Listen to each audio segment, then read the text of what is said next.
Hi, thank you for joining me on Wilderness with Amani.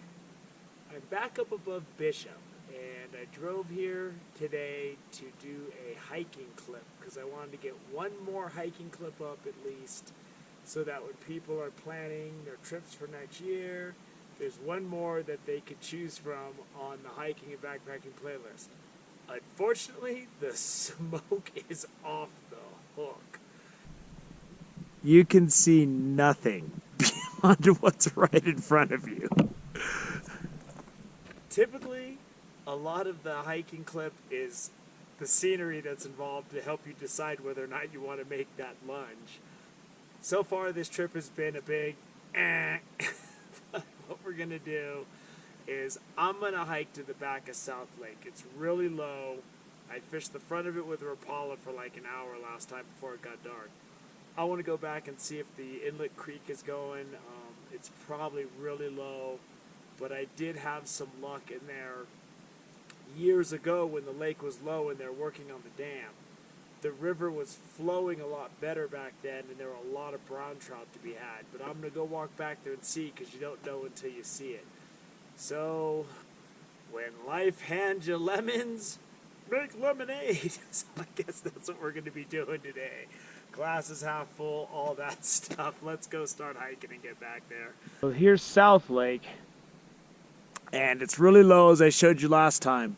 But look at the smoke. If I hike up, I was going to hike above Sobrina to Blue Lake, but I mean, if I hike up there, it's just going to be bad. Today was mostly cloudy, and that with the smoke, it's horrible. I mean, that's supposed to be the sun right there. So I believe the inlet's right over there. If the water's flowing, I'm going to try to fish it. So let's go hike over there and see. Sometimes when lakes are low like this, it creates a lot of opportunity. Nobody's fishing this. You know, it's not getting any fishing pressure. And it could be good. Well, there's water flowing in the stream coming in. I'm very interested in that inlet area down there.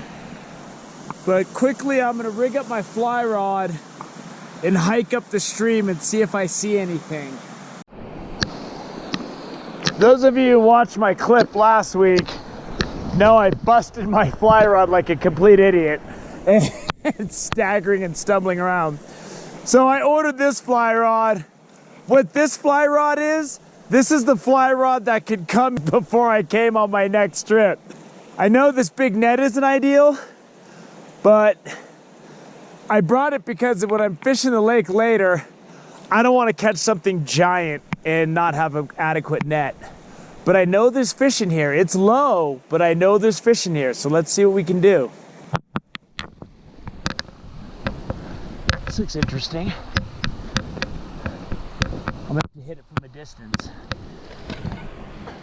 Now my leader is only about 4 feet long because the water's so small. And I might even go shorter than that.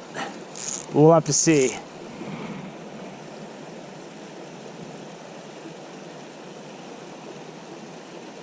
Man, so far this has been some tough fishing. I get even close to the pool and I see all the fish scatter.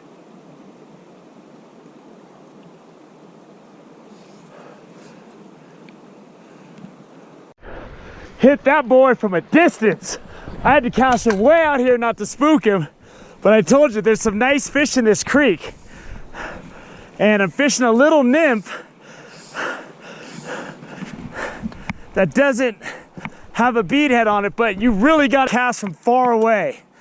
And let me get the hook out. So this is some small water, but I know from experience that there's some nice browns in here because I've caught them when it's this low. There he goes. So just to show you what was involved with catching that fish, I'm casting from like a good 30 feet away, man. So I just casted from way back here, stayed as low as I could, got it to the front of the pool, and he just cranked it. Oh, there's another one. There's another one. There's another one. Fishing from a distance. You know, I came out and the first 20 minutes I was kind of frustrated. And I realized I needed to make adjustments. But that short leader, gets me to the browns. And there we go. These are fun fish to catch. Get him back in the water so he can get gigantic in the lake. Woo, there he goes. Zooms right back out. This water's really cold. But as you saw there, to catch that fish, I had to cast from pretty far away and land it there. And that's where this short leader comes in handy. And this water's crystal clear. There's some nice water on the other side of that boulder, but I think I already spooked it because I saw a fish scramble. And it was a nice one, man.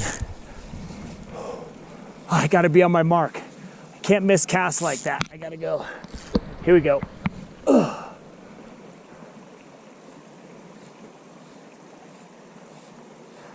Let me get closer to that boulder. Gotta drop it in there.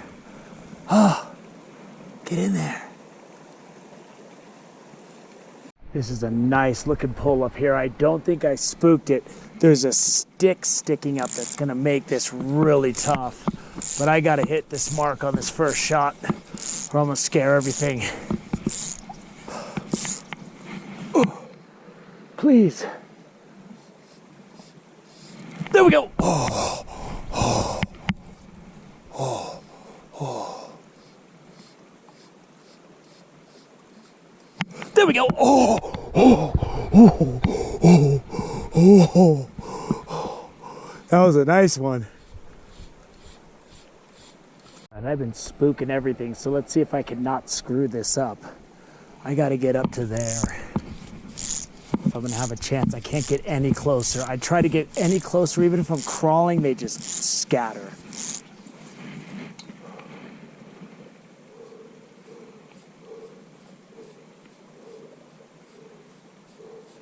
Come on, give me some loving.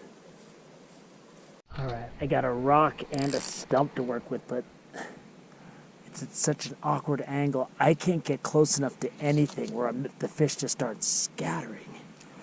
But I'm gonna see if I can get over this rock. But right when I walked up, I spooked a fish out of here. He went in there, and then I saw all the fish in there freak out, so I probably already spooked it. I don't know how much longer I can do this. This is tough fishing, man. I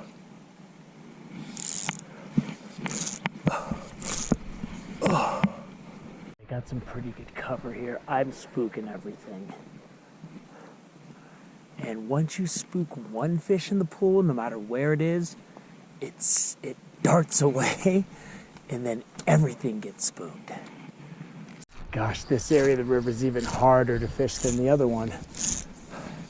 I can't get any closer than this. Oh.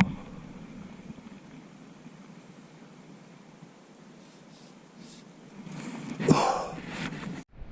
This looks like it's going to be impossible to sneak up on anything. And I'm going to head back down the canyon, maybe hit a couple of those holes on the way back, see if anything got unspooked. But these fish are really afraid. Like if one fish scatters, they all scatter. And I can't even get within like 30 feet without spooking them. So I don't know what to do. Jig down into this crease behind this rock. And there's some nice brookies in this stream, boy. That's a nice brookie right there. For a little stream like this. Get him back out there.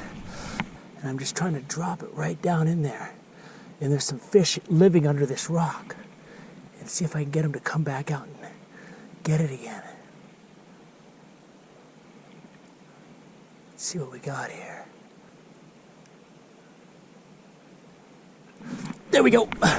There we go. One came out. And it's a good brown. Oh, my hand wet. That's a nice brown right there for this little tiny stream. What I'm doing is, I just have this rubber jig and I'm finding these boulders with deep holes under them. And even if the fish are spooked, they seem to want to bite still. And this river's got some real nice brookies and browns. I want to come back here when there's a little more water and I don't have to crawl around like Spider-Man. See if I can get another one to come out from under this hole. I'll fish until the hole is dry.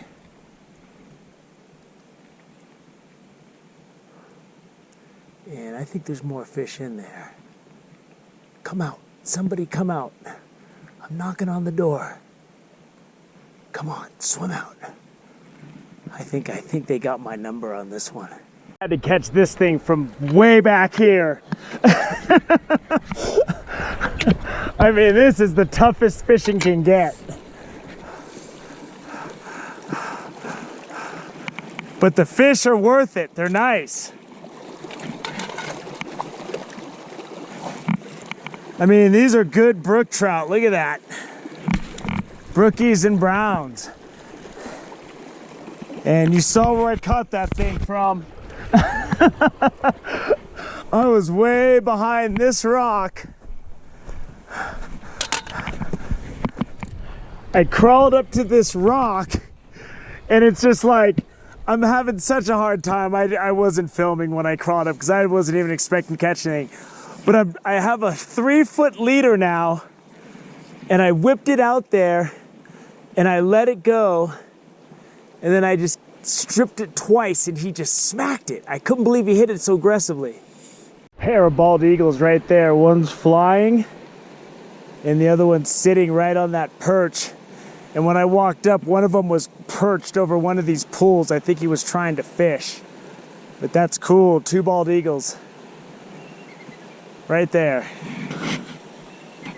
Look at that. And the smoke is cleared out. How embarrassing. I had not one.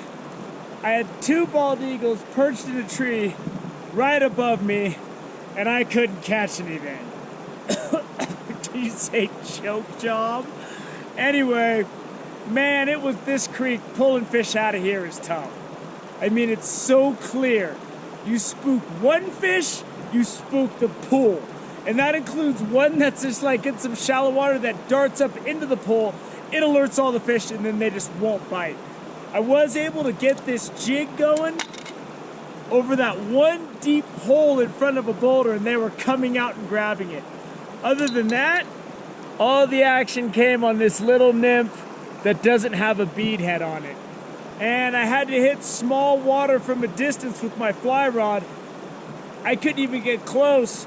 So this little, about 3.5-foot leader is about all I was working with today, because that gave me the control I needed to drop the fly at the head of the pool from way back. And I couldn't have a long leader that's getting wrapped around the rocks and all that stuff. It was hard enough to manage my line.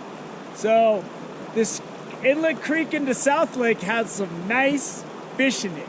I tried a panther martin. They were just terrified of that thing. It was so shallow. That thing would hit the water and be like, goosh. So it's all good, man. I probably could have hiked. It's all clear now, but oh well. I had a great couple of hours working this creek. Thank you for joining me on Wilderness with Amani. Until next time.